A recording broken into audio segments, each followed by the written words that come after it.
আসসালামু আলাইকুম ওয়া রাহমাতুল্লাহি ওয়া বারাকাতুহু। বিসমিল্লাহির রহমানির রহিম। কুল্লু মান আলাইহা ফান ওয়া ইয়াবকা ওয়াজহু রাব্বিকা যুল জালালি ওয়াল ইকরাম। কুল্লু নাফসিন যায়িকাতুল মাউত বাল আহইয়াউন ইনদা রাব্বিহিম ইরযাকুন। সম্মানিত মুসল্লিবৃন্দ, সম্মানিত সংগ্রামী জনতা, আজকে আমরা জুলাই বিপ্লবের সম্মুখ সারির যোদ্ধা বীর শহীদ শরীফ ওসমান হাদির নামাজের জানাজা আদায়ের জন্য সমবেত হয়েছি। তিনি শাহাদত বরণ করেছেন। আমরা আল্লাহর কাছে দোয়া করি আল্লাহ তাকে যেন শাহাদতের মর্যাদা দান করেন এবং তার জীবনের ত্রুটি বিচ্ছুতিগুলো আল্লাহ তাআলা মার্জনা করেন।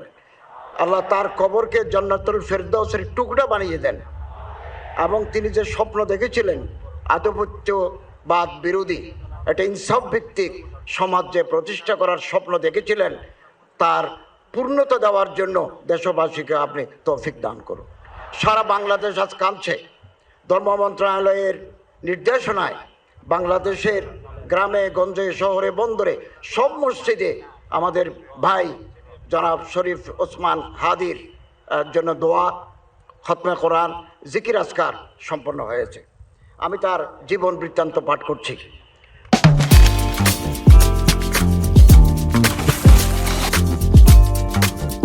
1993 সালের 30 জুন ঝালকাঠি জেলার নলছিটি উপজেলার জন্ম নেওয়া কবি শরীফ ওসমান হাদি বাংলাদেশের স্বাধীনতা ও সার্বভৌমত্বের প্রতীক হয়ে উঠেছেন।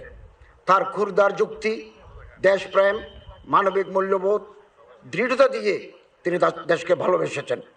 জান দেব কিন্তু জুলাই দেব না, এই স্লোগান বুকে ধারণ করা হাদি ছিলেন গুম, খুন ও বাংলাদেশের মানুষের গণতান্ত্রিক অধিকার কেড়ে নেওয়া ফ্যাসিস্ট আওয়ামী লীগের বিরুদ্ধে জুলাই পরবর্তী সবচাইতে তীব্র কণ্ঠস্বর।